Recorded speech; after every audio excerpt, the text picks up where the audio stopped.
नमस्कार। आज की कहानी मैं अपनी किताब से सुना रही हूँ जो कि आपको उल्टी नज़र आ रही है। इस किताब का नाम है औरत औरत का फ़र्क। ये 2017 में आई थी। इसमें 9 कहानियाँ हैं और मैं सभी कहानियाँ आपको सुनाऊँगी। आप जानते हैं हम कहानियाँ क्यों सुनते हैं? क्योंकि ये हमारे खून में रची बसी हैं, क्योंकि हमें आदत है दादी नानी से कहानियाँ सुनने की। और कुछ को सुनना पसंद है और कुछ को लिखना। ये नहीं कि मुझे सुनना नहीं पसंद है, मैं भी बहुत कहानियाँ सुनती हूँ। अच्छा लगता है नई नई कहानियाँ सुनना, नई नई घटनाएं सुनना, नई नई उसी से तो हमारे मन में बहुत सारी कहानियाँ बुनने के ख्याल आते हैं। तो आज की कहानी ये है औरत औरत का फ़र्क से। वो चाहत थी मेरी। इस कहानी में नायिका ने जो अपना डिसीज़न लिया है वो शायद कुछ एक लोगों को ना पसंद आए, पर मुझे लगता है उसने शायद नहीं, पक्का ठीक ही किया था। वो आप पर है कि आप मुझे क्या कमेंट्स में कहते हैं। अगर जो भी है वो आप पर निर्भर करेगा कि आपको ये कहानी कैसी लगती है, उसका एंड कैसे लगता है। तो शुरू करते हैं। वो चाहत थी मेरी। 5 साल हो गए थे, पर मैं अपनी बीवी से कहने की हिम्मत नहीं कर पा रहा था कि अब मैं तुमसे प्यार नहीं करता। मैं अपने ऑफिस में काम करने वाली ईशा से प्यार करता हूँ। वो मुझे समझती है, मेरे काम को समझती है। हम दिन में 8 घंटे साथ रहते हैं और अब हम 24 घंटे साथ रहना चाहते हैं।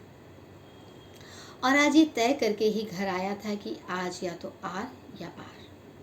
ऐसा नहीं है कि मैं अपनी बीवी से प्यार नहीं करता, बहुत करता हूँ, पर वो मेरी चाहत नहीं है। चाहत तो मेरी ईशा है। बीवी तो सिर्फ खाना पैक करके देती है, पर ईशा मेरे टिफ़िन को खोलकर सजाकर जब मुझे खाना प्लेट में लगा कर देती है तो खाने का स्वाद 2 गुना हो जाता है। और बीवी खाना खिलाते वक्त न जाने किन किन कामों में उलझी रहती है। वैसे वो मेरे साथ होती ही कब है? कभी बच्चों में, तो कभी रिश्तों में, तो कभी घर गृहस्थी में।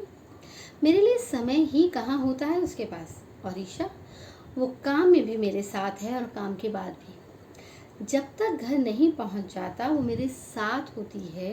रात को ढेर सारा प्यार देकर मुझे सुलाती है और बीवी मुझे फ़ोन पर लगा देकर ताना देती है। खैर, अब तो वो भी देना छोड़ दिया है, पर करवट बदल कर खर्राटे लेना नहीं।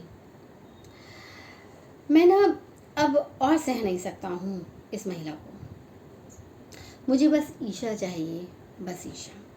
ऐसी जिद मैंने कई साल पहले अपनी माँ से भी की थी। मुझे बस बेला चाहिए, बेला। मैं उससे ही शादी करना चाहता हूँ। हो जाती हैं ऐसी गलतियाँ, पर उन्हें सुधारा भी तो जा सकता है। और अब समय आ गया है कि मैं उस गलती को सुधार दूँ। आज कह दूंगा अपनी बीवी से कि मैं ईशा से प्यार करता हूँ और उससे शादी करना चाहता हूँ। मुझे पता था मेरे दरवाजे की घंटी बजने से पहले ही चाय का पानी और मेरे फेवरेट बिस्किट नाइस टेबल पर होंगे।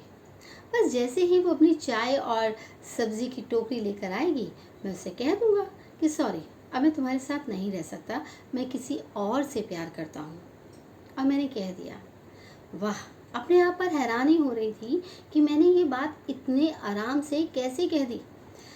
मैं महसूस कर रहा था कि जब मैं उसे अपनी चाहत के बारे में बता रहा था तो मुझे दुख नहीं, बहुत सुकून मिल रहा था। ऐसा लग रहा था जैसे अपने सामने बैठी उस औरत को बता रहा हूँ कि तुम्हें तो कभी मेरे लिए फुर्सत ही नहीं मिली। तुम्हें तो सिर्फ घर और घर की ही लगी रही। कभी तुम मुझे बिस्तर पे मिली ही नहीं, चाहे रात के 12 बजे हो या सुबह के 5। जब भी बिस्तर टटोलता हमेशा ही बिस्तर खाली मिलता था। मैं मन महसूस कर रह जाता था, पर ईशा हमेशा मेरे साथ होती है। तो तुम मेरे काबिल नहीं हो। काश मैं तुम्हें अभी तलाक तलाक तलाक कहकर अपने को इसी वक्त मुक्त कर लेता। सोच रहा था मुझे ईशा से प्यार की बात बहुत पहले ही कह देनी चाहिए थी तुमसे। खामखा बेचारी को इतने साल तड़पाया। मैं इतना कहकर इतना कुछ सोच भी चुका था, पर बीवी ने इतनी बड़ी बात सुनकर भी कोई रिएक्शन नहीं किया। बस इतना बोली, आटा तुम्हारी रोटी का भी गूंदूं या अपनी ही 2 रोटियों का? मैं हैरान था कि इतने में तो औरतें सारे जहाँ के रिश्तेदार पूरा मोहल्ला इकट्ठा कर लेती हैं, और एक है एक ये है कि इसे रोटी का आटा कितना गूंदूं इसकी पड़ी है। मैंने फिर अपनी बात कहने की कोशिश की। मैं जैसा रिएक्शन देखना चाहता था वो भी तो मिलना चाहिए था ना। तो मैंने दोबारा कहा, आज अप्रैल फूल नहीं है और ना ही मैं तुमसे मजाक करने के मूड में हूँ। I am very sorry but I am very much serious too. मैं जो कह रहा हूँ अपने होशो हवास में कह रहा हूँ, और सच कह रहा हूँ कि मैं ईशा से प्यार करता हूँ। ये कहता हुआ मैं उसके पीछे पीछे किचन में गया तो बीवी ने मेरे हिस्से का आटा कम किया और 2 रोटियों का आटा लिया और गूंदने बैठ गए। उसने कुछ कहा नहीं पर जता दिया मैं चाहूँ या ना चाहूँ पर उसकी तरफ से मेरा जाना पक्का है। पर मर्द मन था जो रिजेक्शन करने का हक औरत को थोड़ी दे सकता है। मैं करूँगा रिजेक्ट। सो मैंने बात को आगे बढ़ाते हुए कहा, मैं और ईशा 5 साल से रिलेशनशिप में है, पता है तुमको? उसने बहुत ही सहज भाव से कहा, हाँ पता है, और चिल्लाने की ज़रूरत नहीं है, बच्चों को भी पता है। मैं और बच्चे क्या, सभी जानते हैं, आस पड़ोस वाले, घर वाले, मेरी सहेलियाँ, आपके दोस्त, आपके परिवार वाले सभी जानते हैं कि तुम्हारा अफेयर चल रहा है। उसने इस बात को भी इतनी ही सहजता से कहा। मुझे समझ नहीं आ रहा था कि वो इतनी सहज कैसे हो सकती है। एक बार खुद दिल किया कि बात को कॉमेडी की तरफ मोड़ दूं, यह कह करके अरे मैं तो मजाक कर रहा था, पर मेरा चेहरा बता रहा था कि मैं सोच रहा हूँ कि ऐसा कैसे हो सकता है। मैं और ईशा तो हर बात का ध्यान रखते थे, पर इससे क्या, इसके हिसाब से तो सभी को पता है। पता चला कैसे? मैंने थोड़ा सकुचाते हुए पूछा, तुम्हें कैसे पता? 2 रोटियों के आटे में घुसे मारने की ज़रूरत नहीं थी, पर वो आटे में दबादब घुसे मारते हुए बोली, जब से ईशा ईशी हुई तब से, जब से तुम मेरा स्पेशल ख्याल रखने लगे तब से, उसके आने पर मेरा घर के काम में हाथ बटाने लगे तब से, उसके आने पर मेरे साथ प्यार जताने लगे तब से, जब एक ही बिस्तर पर थकान का बहाना बना के करवट लेके पढ़ने लगे तब से, मैं अपनी स्मार्टनेस के आगे शर्मिंदा सा हो रहा था। समझ आ रहा था कि जब हम कोई चीज़ छिपाते हैं तो वो दूसरी तरफ से उघड़ती जाती है, और हमें तो सिर्फ अपने ऊपर का ढका हुआ ही दिखता है, पर पीठ नंगी है इसका पता नहीं चलता। तो उस समय मेरी स्थिति क्या थी पता नहीं, पर फिर भी मैंने उससे पूछा, तुम्हें बुरा नहीं लगा अगर मैं ईशा से शादी कर लेता हूँ? उसकी इतनी बड़ी मुस्कुराहट मैंने पहली बार देखी थी। वो खुश थी, बोली, सच्ची? तुमने पक्का फैसला ले लिया है ना कि तुम चले जाओगे? हाँ, मैंने पक्का फैसला ले लिया है कि मैं चला जाऊंगा। मैं ये कहकर उसका रिएक्शन देखना चाहता था, इतना सुनते ही उसने गहरी सांस ली। बोली, थैंक्स, ऐसा लगता है जैसे ज़िंदगी हो गई है, आराम से सोई ही नहीं हूँ। सुबह पानी भरने, नाश्ता बनाने की चिंता, फिर लंच, रिश्तेदारों के फ़ोन, उनके ताने, उनके फंक्शन, फिर घर की रोज़ की किटर पिटर, कुछ टूट गया, कुछ टूट रहा है तो कुछ फूट रहा है। कोई रिश्तेदार अस्पताल में है तो कोई घर में टांग तोड़वाया पड़ा है, उसे देखने जाओ या फिर वहाँ रहकर उसकी सेवा करो या घर लाकर सेवा करो। त्योहार पर जली कटी सुनते हुए घर के खाने की फरमाइशें पूरी करो, और अगर थक के लेट जाओ तो हमारी बहू तो सड़ी हुई है। फिर रात भर आपकी किटकिट सुनो कि मेरे घर वाले इतने बुरे लगते हैं, तो अपने घर ही रहो जाके। 10 साल हो गए यार, अपने लिए इतना समय ही नहीं मिला कि एक कप चाय आराम से पी सकूं। बस थक के चूर होकर जब बिस्तर पर पड़ती हूँ तो लगता है यही मेरा स्वर्ग है। पर कुछ घंटों में आँख खुल जाती है, फिर शुरू सुबह से रात तक उस गृहस्थी के झंझट, जिसमें पता है कि पति की चाहत कोई और है। काम करने से डर नहीं लगता साहब, उन तानों से डर लगता है जो सबके लिए करने के बाद भी पड़ते हैं।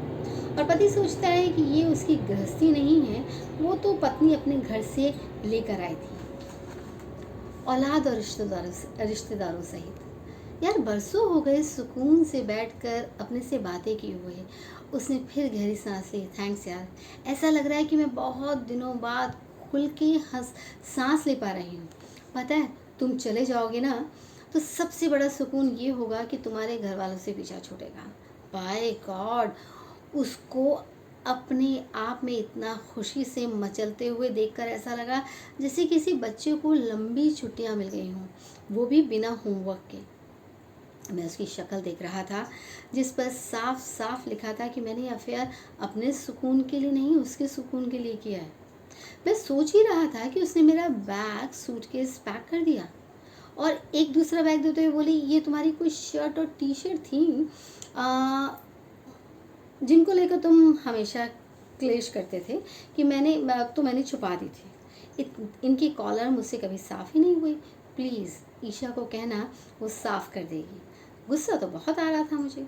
कहाँ मैं अपनी बीवी को बताना चाह रहा था कि मैं तुमसे प्यार करता हूँ, पर क्या करूँ, वो मेरे लिए थोड़ी स्पेशल है, वो मेरी चाहत है। उसके पास बहुत मुझे सुकून मिलता है, पर ये तो बस अपने सुकून को लेकर खुश है। आटा गूंद कर फ्रिज में रखते हुए बोली, बुरा न मानो तो एक बात पूछूं। मैं बल्ली उछल गया और सोचा, बेटा अब आया ऊंट पहाड़ के नीचे, अब कहेगी ये कुछ। पर मैं भी तैयार था ये बताने के लिए कि आदमी के अफेयर के लिए औरत ही जिम्मेदार होती है। मैंने बहुत ही उत्सुक अंदाज में कहा, हाँ हाँ पूछो।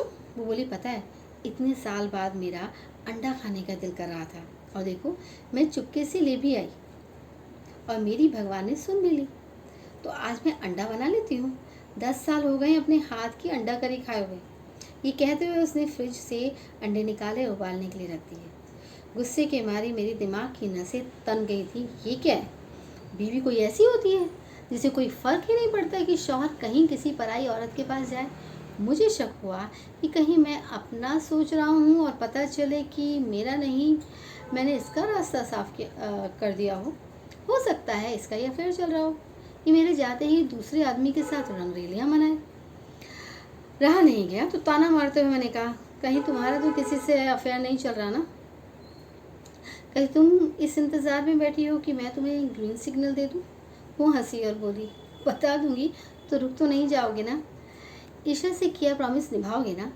बड़े ही कड़े दिल से मैंने कहा, हाँ हाँ। मर्द का दिल था जो छोटी छोटी बातों पर ज़्यादा छन्नी हो जाता है और ईगो पर बात आ जाए तो फिर दिल कहाँ रह जाता है, नफ़रत और बदले का दरिया बन जाता है। मैंने कहा, हाँ ईशा का प्रॉमिस निभाऊंगा, मेरी बात का जवाब दो। अंडे उबल चुके थे, गरम गरम भाप ऐसी लग रही थी जैसे मेरे दिल से निकल रही हो।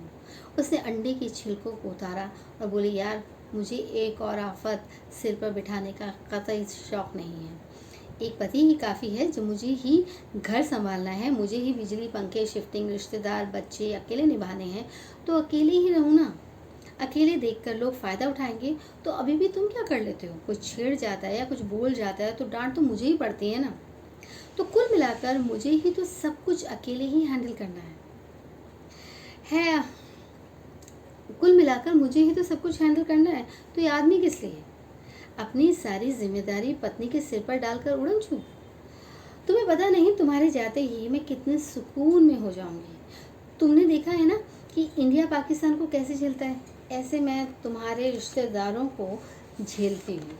तुम्हारे जाते ही ज़िंदगी के सारे सवाल ही ख़त्म हो जाएंगे।